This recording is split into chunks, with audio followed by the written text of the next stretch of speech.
श्री हनुमान पुराण पुष्प 61। हनुमान जी तो दशानन समक्ष बिल्कुल निर्भयपणे ઊભા હતા। હાથીઓના ટોળામાં ઊભેલો વનરાજ જેમ ગૌરવપૂર્વક ખુમારી ભરી નજર કરે તેમ હનુમાનજી ચારેય દિશામાં દ્રષ્ટિ દોડાવી રહ્યા હતા। પણ હનુમાનજીની આ નિર્ભયતા રાવણને ખૂબ ખૂંચવા લાગી।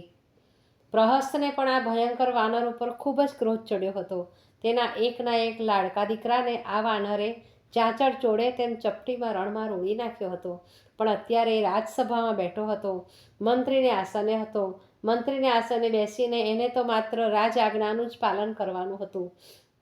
વાનર સામે જોઈને પ્રહસ્ત બોલ્યો, ભાઈ તું ગભરાઈશ નહીં। તે ભલે ભયંકર અપરાધો કર્યા, પણ તારી હકીકત સાચે સાચી કહીશ। અપરાધ બદલ ક્ષમા માગીશ તો કોઈ તારો વાળ પણ વાંકો નહીં કરે।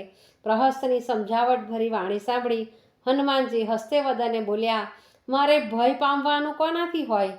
જેની એક જ ભ્રુકુટીના ઈશારાથી સર્જન, સંરક્ષણ અને સંહાર થાય છે એ સમર્થ સ્વામી રામજીનો તો હું દૂત છું। મારા સ્વામીની અર્ધાંગીનીને છળકપટ કરી તમારા સ્વામી ચોરની માફક અહીં હરી લાવ્યા છે, એટલે મારે એમની શોધમાં અહીં આવવું પડ્યું છે। નહીતર અહીં આવવા નવરું જ કોણ છે?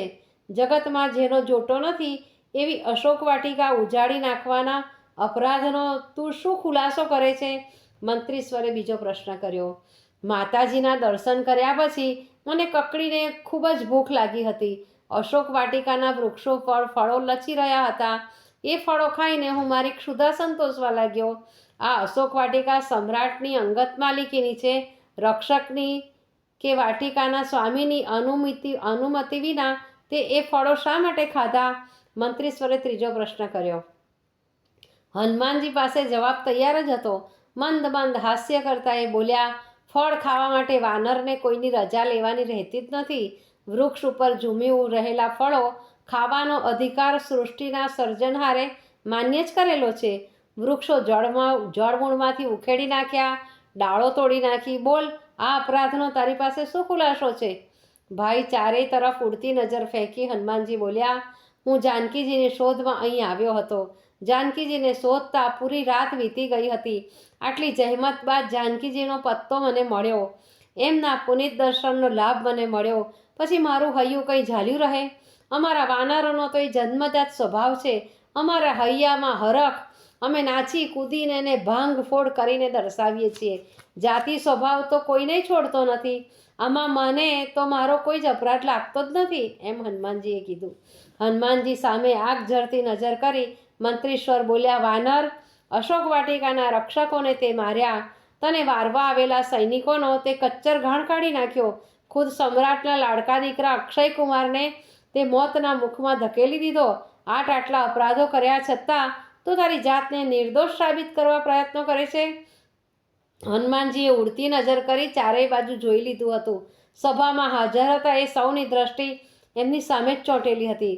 રાક્ષસ રાજ રાવણ પણ તેમના સિંહાસન પર અડધો બેઠો થઈ જઈ ધ્યાનપૂર્વક મંત્રીશ્વર સાથેનો સંવાદ સાંભળી રહ્યો હતો। હનુમાનજીએ ધીર ગંભીર સ્વરે કહ્યું, ભાઈ, ફળોથી પેટ ચિક્કાર ભરાઈ જાય એટલે હું તો મારા સ્વામી પાસે પાછો ફરી જવાનો જ હતો, પણ રક્ષકો મને મારવા આવ્યા। મારા પ્રાણ બચાવવા મારે એમને મારવા પડ્યા। રાક્ષસ સૈનિકો પણ મને મારવા આવ્યા, મારે ના છૂટકે એમને સ્વધામ પહોંચાડવા પડ્યા। અને રાક્ષસ રાજનો નાનો દીકરો અક્ષય કુમાર તો ખૂબ જ સોહામણો હતો। એને મારવાની મારી બિલકુલ ઈચ્છા નહોતી।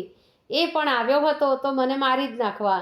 મેં માત્ર મારા સ્વ બચાવ ખાતર એની સાથે યુદ્ધ કર્યું। એનાથી પીછો છોડાવવા હું આકાશ માર્ગે ઉડ્યો તો તે પણ મારી પાછળ પાછળ ઉડ્યો। મેં તેના પગ પકડી ધરતી પર એને પાછો વાળ્યો તો એ ધરતી પર પટકાઈને મરણ પામ્યો। એમાં મારો શો દોષ? એ તો જરા સમજી વિચારીને કહો। રાક્ષસ રાજ રાવણ અત્યાર સુધી તો ચૂપચાપ બેસી રહી મંત્રીશ્વર અને વાનરની વાત સાંભળી રહ્યો હતો, પણ અક્ષય કુમારના વધની વાતનો વાનરે જે ખુલાસો કરવા માંડ્યો એ સાંભળીને એનો પિત્તો સાતમે આસમાને પહોંચી ગયો। બરાડો પાડતો હોય એમ રાવણ બોલ્યો, મૂર્ખ વાનર, બંધ કર આ બધો બકવાસ। એક તો ચોરી કરી છે અને ઉપરથી શિર ચોરી કરી રહ્યો છે। તને મારા પ્રતાપની, મારા સામર્થ્યની જરાય ખબર નથી? એટલે તારા સ્વામીના ગુણગાન ભાટની માફક ગાતો ભરે છે. તું નજર કર ચારે દિશાઓમાં, તને શું દેખાય છે? હનુમાને તો આ અગાઉ ધારીને રાજ્યસભાનું નિરીક્ષણ કરી લીધું હતું, એટલે નજર રાવણ તરફ સ્થિર રાખી બિલકુલ મૌન બની ઊભા રહ્યા. નજર કરવાની હિંમત જ તારી ચાલતી નથી. રાક્ષસરાજ બોલ્યો, ક્યાંથી ચાલે? મેં ખુદ કામદેવને કેદ કર્યો છે. દેવો બધાય મારી સન્મુખ બંને હાથ જોડી દિનવદને ઊભા છે. તું હજી મને પૂરો ક્યાં ઓળખે છે? તમારા પરાક્રમની વાતો તો મારે કાને આવી છે. વ્યંગભરી વાણીમાં જવાબ આપતા બજરંગબલી બોલ્યા, તમે જળમાં ઊભા રહીને સંધ્યા કરી રહ્યા હતા, ત્યારે સહસ્ત્રાર્જુને જળ ક્રીડા કરી તમારું મસ્તક ડૂબી જાય ત્યાં સુધી પાણી ઉછાળ્યા હતા. ત્યારે તમે સહસ્ત્રાર્જુન સાથે ખેલેલા સંગ્રામની વાતો હજી પણ મારા કાનમાં ગુંજી રહી છે. વાનર સમ્રાટ વાલી સાથેની સાઠમારીની વાતો પણ હું જાણું છું. અને તમે પણ તમારું તેમજ તમારા રાજ્યનું શ્રેય ચાહતા હો તો એ સમર્થ સ્વામીનું સ્વરનું સ્વીકારી લો. સીતાજી અમને સોંપી દઈ અને સુખપૂર્વક રાજ્ય કરો.